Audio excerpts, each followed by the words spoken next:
Hello, and welcome back to the Misty Morrison podcast. I'm your host, Misty Morrison, and this is episode 82 of Was I in the Wrong? Here on the Misty Morrison podcast, we love to read or listen. We like to give advice to help people look back on their situations with a 2020 vision to see how they could have handled the situations more gracefully. We are here to bring common sense back to being a little bit more common. Before we get into our stories for the day, our usual housekeeping, whether you are new or returning, please remember to engage with the content to help the channel grow. Every little bit of online engagement is free and can help build the dream. Please give it a thumbs up, a like, a heart, share it with a friend, leave a comment with your thoughts on stories down below. Most important of all, subscribe for more. If you're on YouTube, you can hit the bell icon to be notified every time I post a new video. And if you are on podcast, please leave a 5-star review if you liked it.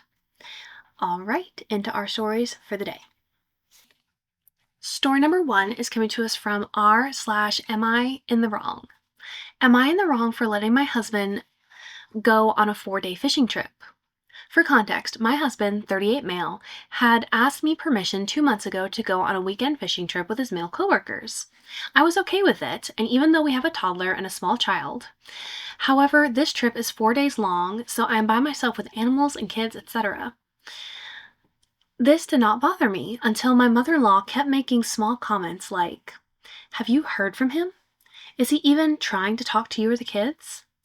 I get a 2-day trip, but 4 days is way too long." You get the picture. Now, a trip I was originally okay with has gotten me tired and angry at him. Why? He's not the one making comments. His mom is. I'm here to ask for advice. Is this normal? Trips away from the family? Should he have waited until the kids got older? Any advice would help. Oh, she has gotten into your head. To clarify too, my husband texts me when he's up at 5 a.m. saying he's leaving to get on the boat and calls me when he gets back with the boys. He's leaving his phone behind in case of water damage. It's not a big boat, but a small fishing boat. I also know the people he's with, they're good guys. Wanted to add this for more details and to get better advice. This was posted 9 days ago. Get your mom-in-law out of your head. No, you're not in the wrong. Should he have waited till the kids were older? Why? If someone, like your mom-in-law, wants to find an issue with him going on a trip for fun, they're always going to find an issue with it, no matter how old the kids are. You and your husband, despite being parents, still deserve to have you time. Besides being married, you still deserve to have you time. Time to yourself to do what you enjoy. He enjoys going fishing. He had the chance to go on a 4-day fishing trip. Good for him. And you are being a great wife and so supportive by letting him go. It's 4 days.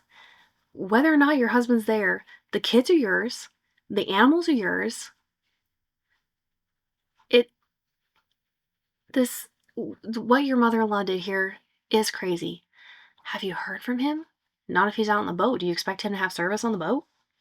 Is he even trying to talk to you or the kids? Well, just tell her, yeah, he calls us every morning and every evening. That's more than fair. I get a 2-day trip, but 4 days is way too long. Why? It's 4 days. It's not even a week. It's fine. Everything is fine. Mom-in-law, calm down. You are right. You're being a great, supportive wife. I hope when it's your turn to go do something fun, your husband turns around, returns a favor, and stays home with the kids and the animals. Fair is fair. I think this is great. He will probably come back and be a better husband and a better dad because he got the time to step away and refresh. You're doing things right. Story number 2 is coming to us from r/AITA. Would I be the asshole if I didn't take my brother to the Spider-Man premiere? I bought tickets during the Spider-Man Brand New Day pre-sale so my brother and I could see the movie a day before its official release. That's fun. The issue and where I feel conflicted is that my brother is being difficult this week because my mom has asked him to clean out his room since they're moving. Fair. For context, my mom is a hoarder and she buys a lot of junk and keeps a lot of it floating around. She takes a while to throw things away/clean, so her house is just kind of gross. She finds the most lazy way to clean things, like not actually cleaning them. This rubbed off on my brother, who has developed the same habits, but worse. He's 16 And my mom asked him to pack before moving, but he didn't really do anything. Keeps making excuses. They moved last Friday, and my mom has until this upcoming Sunday to clean it out, but my brother won't do anything to clean up his own room. I told him I understand my mom hasn't been a great example, but he needs to be accountable and learn that if he wants to live like that, he needs to clean it himself. I don't live with my family because my mom likes to pass a lot of blame for her shortcomings onto me, like her house being a mess. I live alone and my house is clean because I know living like that made me depressed, and I enjoy the fact that when I do have to clean, it's just maintenance. I tried to tell my brother this, that if he just tackles this and is intentional, it won't get this bad again. I feel like if he actually is held accountable to cleaning his room, he'll realize why he shouldn't let it get that bad again. I went to her old apartment last week because my mom said she can't motivate him at all to pack anything or clean. I told my brother I was going to be supportive and help him come up with a game plan so he could knock it out in a day or two. We started with trash, and after one bag, he was complaining and he was saying I was being pretentious because I wasn't really being tolerant to his excuses. My mom came home during this and he overheard me tell her he was being sassy and rude to me, like ripping things out of my hands. And he suddenly flew off the handle, genuinely screaming at the top of his lungs unnecessarily. I honestly was really scared and he immediately started crying and apologizing, but I just left and told him I'm not helping anymore because I didn't deserve that. Good for you. Well, this week I've stayed away and told my mom I'm busy. Despite this, she keeps texting me. She's stressed because my brother refuses to help or do anything. It's honestly just so frustrating because my mom and I just started talking again after 2 years of no contact. So these conversations are simply not constructive. I tried to have a sincere and gentle heart to heart with my brother about how important it is to do this and learn from it, but he doesn't care. My mom just doesn't discipline him, and during COVID, he learned that he could just not do anything, and he never really cared about what punishment my mom gave him, so she gave up too. I know it's my mom's fault he's like this, and I know it's not my place to discipline my brother. I just feel like I work very hard and spent money to get these tickets, and knowing that he's going to make my mom clean up after him just makes me feel like I'm positively reinforcing this behavior. I want to take him, I do, but it just doesn't feel like I should, especially after he yelled at me like that. What should I do? Should I just take him since I already bought the tickets and said I would? I'd appreciate any advice. Please feel free to tell me I'm the asshole if I am. Question is, would I be the asshole if I didn't take him? No, you would not be the asshole. You didn't owe him this movie premiere. It's just something nice you wanted to do for him. But since you're saying that you, despite everything, you still really want to take him, then I think you should. There are other consequences you can employ besides not taking him to the movie. This doesn't have to be the thing you use against him. I think if it's important to you, you still want to do it, you think you guys can still have a good time, then go do it. I think his punishment for the way he acted is just you not helping.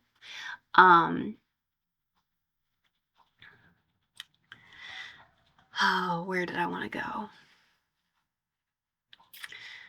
What to do about him? Like, your mom's gonna have to clean up after him. He won't motivate. He won't do it. Okay, let him. Let him do nothing. Your mom should also do nothing in his room. And she needs to tell him that straight up. I think the best thing is for no one else to take up for him, to clean up after him, because I think that's part of the problem.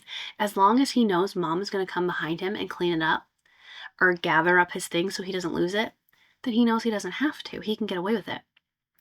I think if she sets the precedent, I'm not going to clean up after you. Like, clearly, cleaning is hard for her. Organizing is hard for her. She shouldn't have to do it for him, too. So he's old enough to do this himself.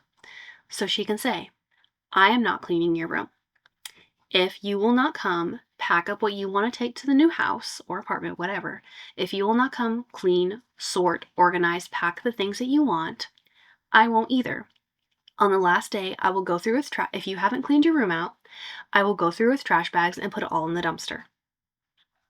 If anything in that room is important to him, if he wants to keep it, and there's no telling what he has lost in that room, then he needs to do the work.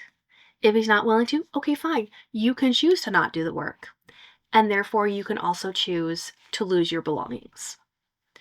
I think the tough love, the not really making it optional. Like, you want to keep your stuff, you have to clean the space. You don't want to lose things, you have to pack them and take them with you. I think putting the onus on him to get it done and knowing that no one else is going to do it for him is the only way. And he may still not do it. Your mom may have to go on the last day with trash bags and throw it all away. But I think if it gets to that point, proving that it wasn't a bluff will be important, because he will probably feel tortured about the things that he lost afterwards when he realizes what was in there and he can't get it back. That hard lesson will be traumatic, but maybe it's the kick in the rear end he needs to get out of this. Because you said, I know my mom made him this way. I don't want to put all that on your mom, because as parents, we do our best to raise our kids to be good people, to know all the right things, to teach them well how to clean up after themselves. You can only do so much as a parent.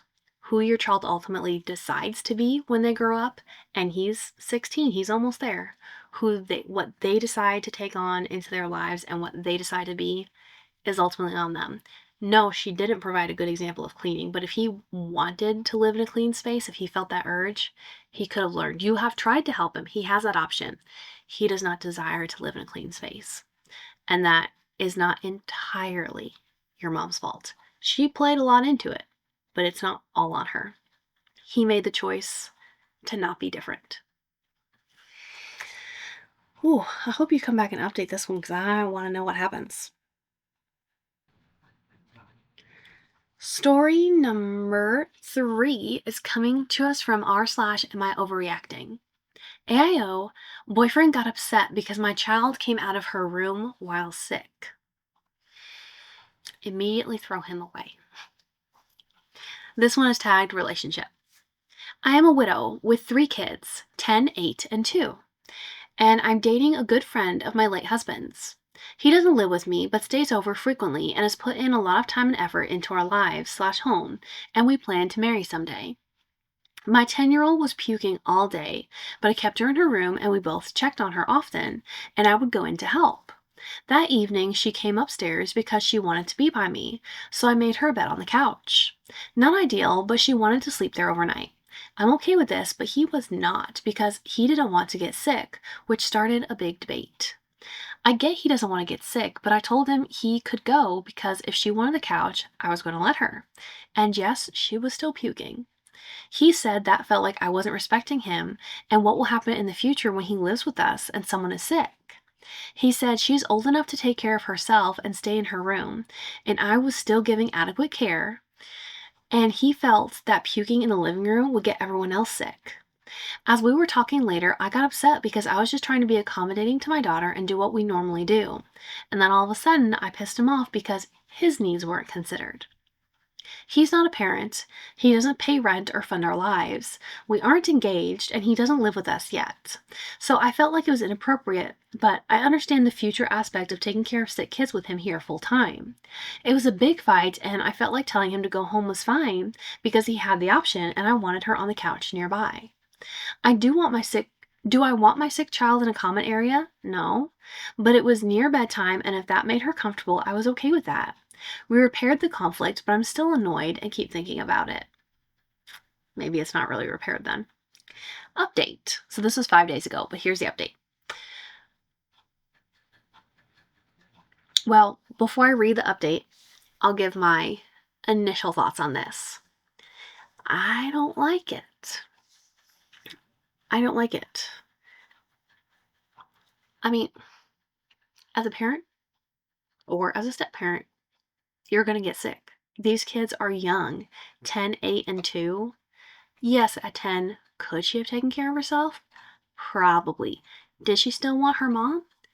Definitely. She needed comfort. She couldn't give herself that comfort. This almost feels like a germ thing when he's like, you need to quarantine this child and she cannot come out of this space. Whether or not she comes out of space, you said he was going and checking on her. If you open that door, depending on what made her sick, if it's airborne, you could still be getting sick, whether or not she's in the same room as you. Was she not coming out to use the bathroom periodically? If it's airborne, every time she opens the door, the germs are coming out. Just to think that you can lock a child away in their room because they're sick, which is not their fault. That is essentially punishing them. And there's still a chance that you end up sick in the end, because if you, the mom, is going and taking care of a sick kid and your boyfriend is still there in the house and you're going and interacting with him afterwards, there is still this cross-contamination going on. There's locking the child in the room is not a foolproof way to ensure that nobody else gets sick. That's kind of the thing in families where you live together. It kind of spreads around because there's really no way 100% to avoid each other. He's saying his needs weren't considered. Did he consider the child's needs? It doesn't sound like it. No. He doesn't get to decide that he's more important. He doesn't get to decide that his comfort matters more than the comfort of a sick 10-year-old. I don't like it. Update. Wow, thank you all for your comments. I wish I could reply to each one. And there's over 900 comments. 1, this is the first time that I'm seeing this selfish side of him. This fight was not in front of my daughter. I am thinking he is a big germ freak at this point. I thought I called it. But he has been here with other sickness my kid had. Okay, and some people are really sensitive to snot. Some people are really sensitive to puke. Different people. Even caught impetigo from us. It's the puking that he is not okay with, and I'm not okay with how he reacted. I definitely felt like I had to choose between him and my daughter's comfort. I am not looking past this. 2, my kids enjoy him. Love? Not sure. Time will tell. But he is an active participant in their life. They knew him before my husband passed. He helped me and my husband while on hospice and continued after he died. There was no intention of anything. He had a girlfriend at the time and broke it off when he started spending more time with me, and I was the instigator in some aspects. 3, I was left with nothing. I just have a home and my husband's debt tied to our home. He gains nothing with being with me and has been a huge part of my grieving because he also lost a friend. But I can see how it looks from the outside. I grieved before my husband passed as he had cancer for 3 years. Although yes, my kids did not. This has not been a negative experience on anyone's end so far. 4, I am upset with the overstep in this area and him questioning my parenting. He told me his mom sent him to his room and he didn't come out until he was better. You don't have to do everything like your parents did. His childhood was harsh and mine was full of care and kindness. This whole situation opened my eyes to how he will treat them when they are vulnerable and need comfort. 5, this is not rage bait, and it's how it went down. He was okay with her in her room downstairs, and yes, we both kept checking, but I did the going in. When she came upstairs, he did not like that she was in the living room by her siblings.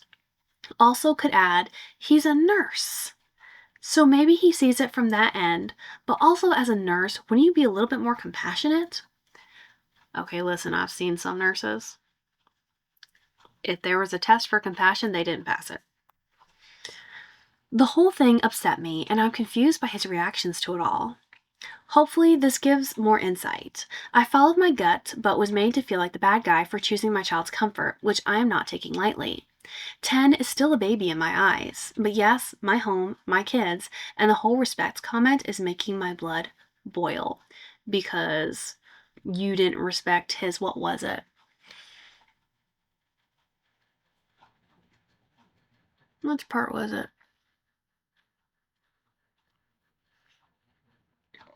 Oh, you didn't respect him, but he didn't respect you and your parenting when they're your kids.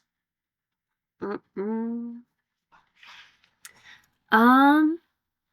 Yeah, you are not overreacting. If anything, you underreacted, which is good. You got to diffuse the situation. Now you've had time to think about it.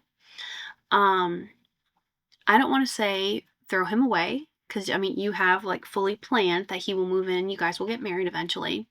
But I think this is something you guys need to talk about with a neutral party. Possibly one-on-one therapy, but at least couples therapy, because the difference in parenting here is based in the difference of how you guys were raised. And I think that really needs to be deeply addressed. You were raised in a caring and compassionate home. He was raised in a harsh home. And because he didn't see anything different, he thinks that's okay and the way it should be. So in his mind, He reacted right and you reacted wrong, and vice versa for you. So this is something like the difference in how you are raised and how you both believe in raising kids needs to be addressed together with a neutral party that can help you work through it. Because I can't see it working out long term if you don't address these major issues.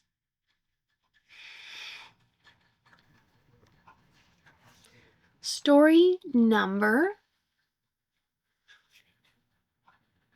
4 is coming to us from r/AITAH. AITAH for asking my parents for allowance.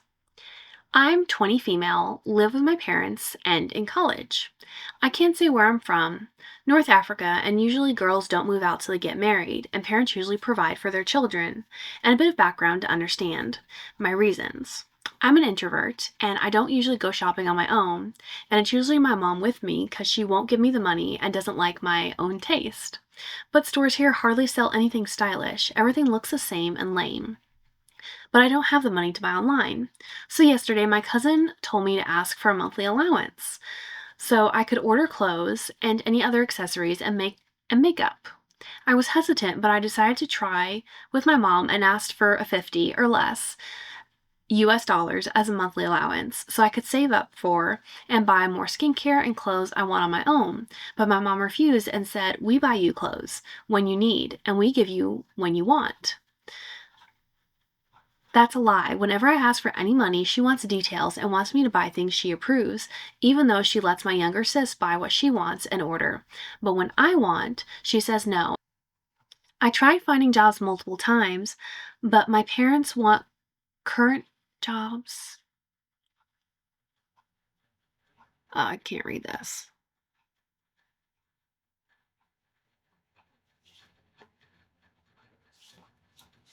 Sorry, guys, this is really poorly written. I tried finding jobs multiple times, but my parents want current jobs, so no service/low pay jobs.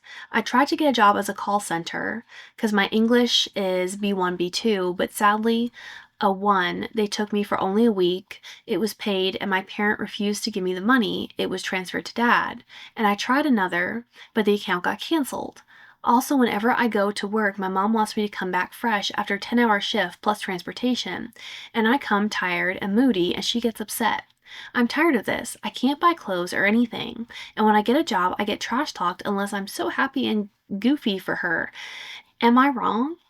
And if I am, why and what should I do? And reminder, I can't move out. Okay, you said where you're from, girls usually don't move out until they get married. And I see where you probably can't move out because you've not been allowed to earn money, save money. You're kind of stuck. I understand that. So they're wanting you to work, like, if I'm understanding this right, they're wanting you to work like certain types of jobs, and you're supposed to be happy afterwards. For someone with social anxiety, that's going to be hard to do. Maybe start looking for more remote jobs if you have internet accessibility. I don't think you deserve an allowance. You're 20 years old. You could work. They're just making it really hard for you to do so. I think you're just gonna, if you're gonna stay in the home for right now because you can't afford to move out, you're just gonna have to tolerate her being moody and them talking down to you when you come back from work. Go get a job. Figure out how you're gonna get an account because there's no reason why your money should be going to your parents. I don't care about the culture. This is 2026. You want your money, make sure it doesn't go to your parents, get an account. I hope you have that freedom in North Africa. I don't know for sure. If you do have that freedom, get your own account so that your money is yours. They can't take it from you. Don't buy clothes and skincare and makeup. I love those things too. I do. But you need to save your money so you can move out of what sounds like a really toxic situation. Get a job, deal with them talking down to you, deal with her being moody, lock yourself in your room. Go to work, come back, eat, stay in the room. Save your money and move out. If you have the choice at all when you can afford to move out, move out. You're wrong for asking them for an allowance because you are 20 years old and you are able to work. I do feel for the situation you're in, and I understand this can be a really cyclical place to get stuck, but you don't deserve an allowance. Okay, that is 4 stories for this week's episode of Was I in the Wrong? Thank you so much for being here for another episode of the Misty Morrison podcast. Remember, start each day with a grateful heart. Kindness changes everything. I'll see you guys next time. Bye.